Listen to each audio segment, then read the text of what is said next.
Hello there. I want to talk a bit about how to learn to hone. What I mean by that is, if you look today is one of the most fantastic times in the whole world, the whole time that I've been alive, for people that want to learn things. The internet there's so much information out there on the internet right now that you can learn. There's potential, at least, for you to be able to learn almost anything that you want to. Certainly way beyond anything that was available to me through all of my childhood and most of my adulthood, I'd hit like my 40s, my mid-40s before the internet. There was so much out here now, that's true. For the longest time, if you wanted to learn, you had to find somebody close by that knew what they were talking about, or you had to go travel, or you had to go to a formal school, or you had to order a bunch of books. There's so much knowledge out there now, and we've almost hit information overload, and that's a good thing, but it can also be a bad thing, because some people, and I'm not trying to knock anybody or anything, so please don't take me wrong, I'm trying to help. But there is a group of people that grew up being able to grab a phone and type in a search and find their answers. They didn't have to persevere and struggle as much to grasp what it is they're trying to grasp, or to get the information that they're looking for. And there's a tendency nowadays to ask first before you do anything else. An example of that is, and look, there's nothing wrong with asking if you follow through, okay? But some examples, I was on a forum last night. You have to excuse me, I'm still sick, but I'm getting a lot better. But my voice is not that strong. But I was on a forum last night, excuse me, in their hones and honing section. I was just farting around. I felt like crap and couldn't go to sleep, so I went on the forums and I was looking at honing. I was looking at strops and stropping. I was looking at anything to do with straight razors, because that's what I'm into. You guys know the addiction, alright? So 2:30 in the morning, I'm looking through this forum, and in the hones and honing section, this guy, I'm back in the archives now. I'm back at least a couple of years. And this guy posted a thing, says, is this a good hone? And you see this Japanese hone, and it's, to be honest with you, it's a pretty sad looking hone. And he says, I bought this hone 9 years ago because it had these Maruka stamps. He said, I've never tried it. And, I've been doing some reading and stuff, and some guy told me there's no such thing as a Maruka stamp, that they're all mostly counterfeit now. And he said, I'm wondering if I got took. I'm wondering if the stone is any good. Well, now, there were a couple people that jumped in and gave opinions of what they thought the stone looked like, and whether they thought they would even bother honing, using it, or buying it rather.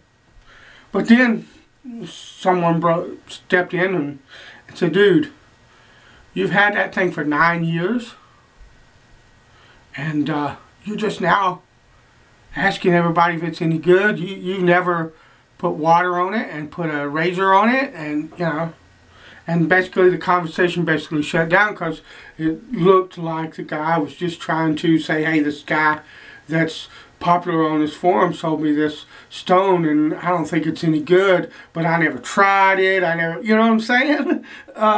So, I mean, he had to start, you know, the conversation just stopped because he never replied after that. Nobody knows his motive. I'm not assigning a motive to him, but that's really fishy.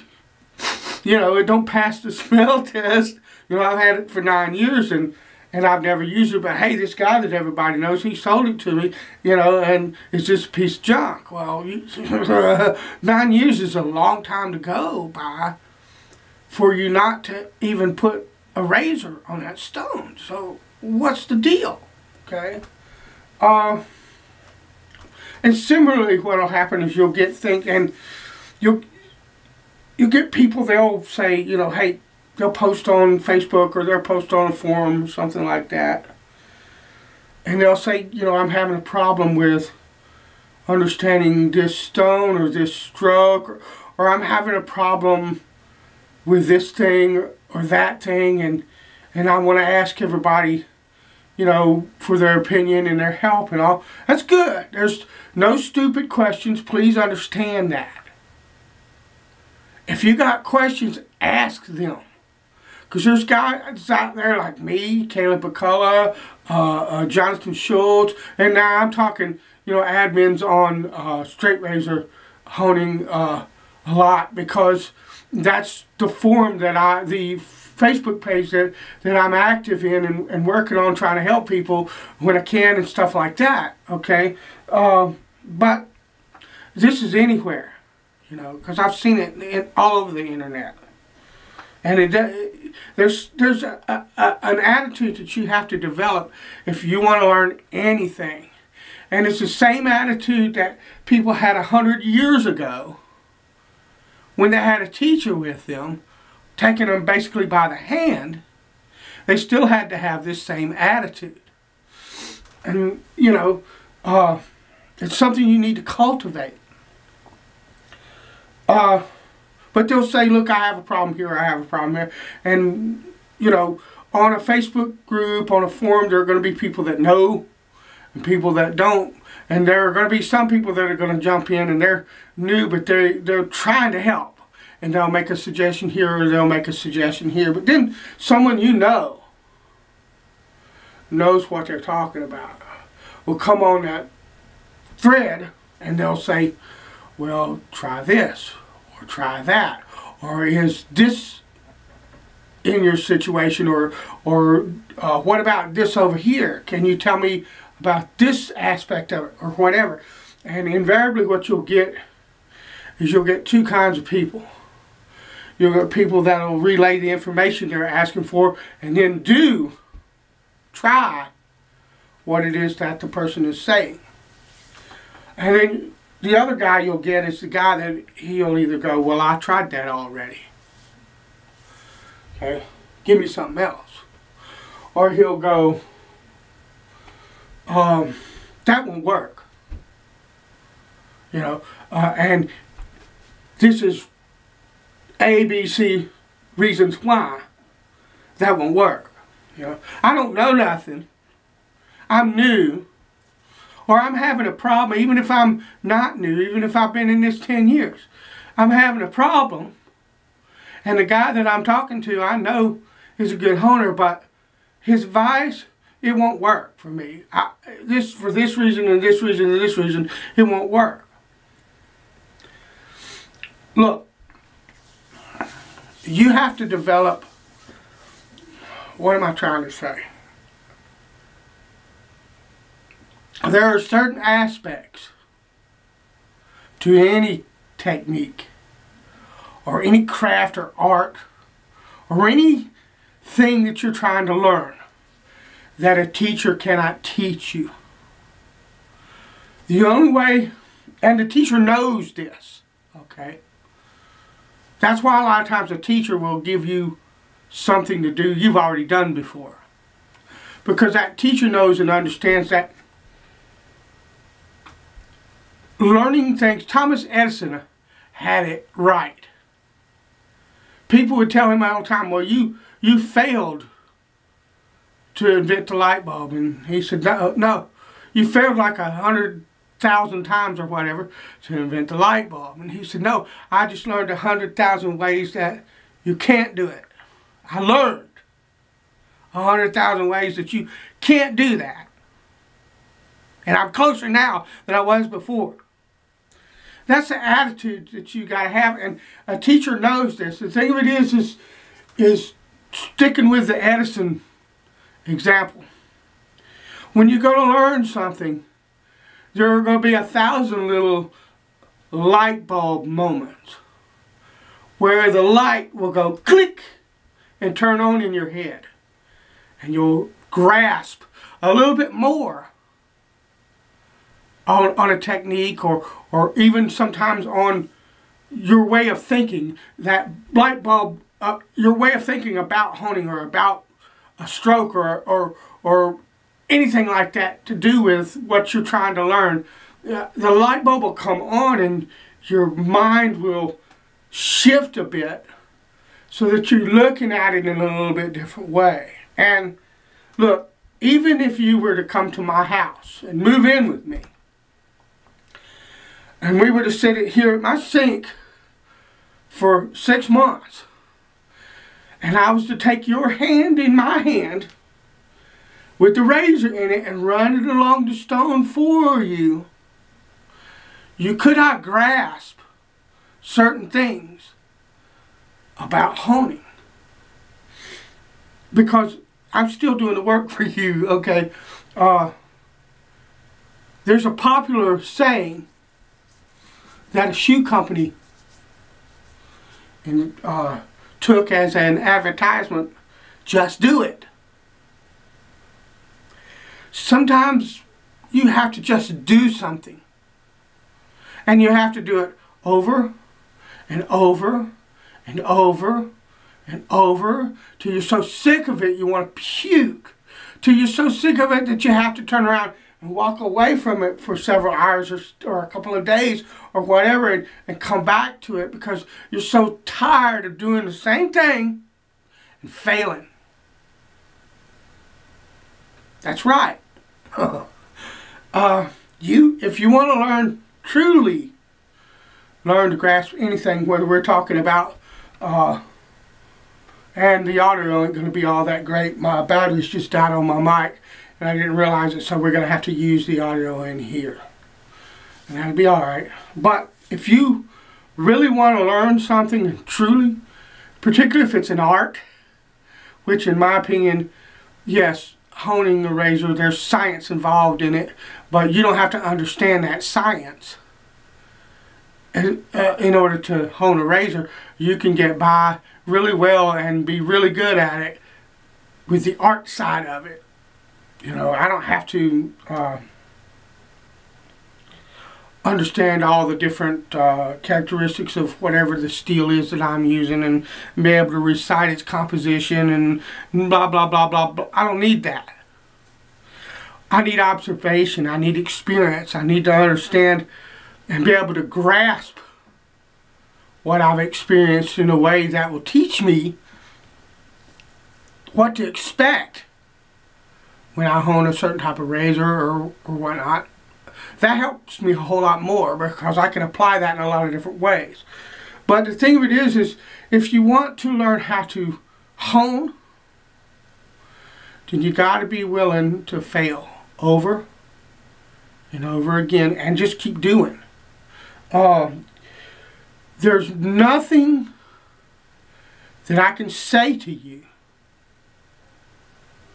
and nothing that I can show you that has as much value to you as a razor in your hand running across a stone with your senses completely fixed on what you're doing. Okay? Paying careful attention, not just with your eyes, but with your mind. Being completely focused on what it is you're doing. Picking up feedback from your ears, from your eyes, from your hands. Heck, even, you know, the vibrations going up your arm. You can call me weird if you want to, but I'm telling you, as somebody that knows a little bit about how to hone a razor, that there's a body mechanics and a feel to the techniques that you're employing when you hone a razor. For instance, okay, something like torque. You know, people, well, what is torque? Well, torque is simply that you're not twisting the snot out of the razor to torque the edge into the stone, but you're mentally, and therefore the mechanics of your body, will follow suit, focusing more on the edge of that blade as it runs across the stone than on the spine. But you're not lifting the spine, you're not really cranking down on the torque with your wrist. It's really subtle, and it's not something I can teach you how to get it right. You just gotta keep playing until your brain says, that's it. Okay? And you can ask everybody you want. It won't do you any good if you don't apply yourself to actually doing the work. Shut up and dance. Okay? That's the deal. I'm not saying that and being a smart aleck. I'm just saying that's a saying people say. Shut up and dance. You know, sooner or later, fish or cut bait. Sooner or later, you gotta do. And look, it's nice to have the resources, and they're there for you to help you to understand. But even after someone says to you, well, you might try this, or you might try that, or you might try the other, sometimes what they're trying to impart to you is, hey dude, you need to do this over and over and over again, because that's the way you'll understand what I'm saying to you. I can only express so much in a language, even the best language out there. Yes, praise God for languages, and thank God, you know, for knowledge and all of that. That's freely out there. But until I begin to do, and until I'm willing to do and do and do until I'm so sick of doing that I could vomit all over the place, and that light bulb goes click and turns on in my head, I'm only going to understand superficially. And so what I'm trying to say is, look, you have to have the desire to truly want to learn what it is you're trying to learn. And if you don't, you're not going to learn. If you think that you can come and someone is going to metaphorically take you by the hand and just, you know, by the fact that that person, even if I was in the same room with you, I couldn't literally take you by the hand and teach you to hone. You've got to do it. You've got to grasp it yourself. You've got to do it enough that that little light bulb goes on in your head over and over and over again. And you know what? That little light bulb, it's still going on in my head, okay? The light's getting brighter and brighter and brighter all the time. Time on the stone. Time with a razor in your hands. time with your mind and your heart and your being concentrated on what it is you're doing, the feedback you're getting from that blade and from that stone, even like once you get able to better utilize it in your own way, because everybody's going to use it a little bit different. The feedback that I get when I test a razor with a hanging hair test, it might be popping that hair left and right, but the way that hair feels, or the feedback I get through my hand, the way the edge feels under that hair, okay, that's going to tell me, you know, hey, that edge is going to be smooth, it might be a little harsh, you know, because I've done it enough that I'm able now to interpret what all those sensations are into something that's useful to me. It's just, that's honing, or anything else. It's music, it's art, it's dance, it's martial arts, it's building a guitar, woodworking, all the things that I've learned. The true core of those things came not because a master told me them. They came because I worked and struggled and focused on it. There was a desire here in my heart to want to be good at whatever it was that I was doing, and that's what kept me going back over and over and over again, until my brain said, hey, that's what he's really trying to say. That's what he's talking about, he or she or whoever it was that taught me. That's what it is. I can't teach you that. I'd love it if I could in one way, but in another, the richness of the experience of learning to do something far surpasses any kind of quick information I can give to you. So just do it, you know, just dance. God bless you. I'll talk to you later.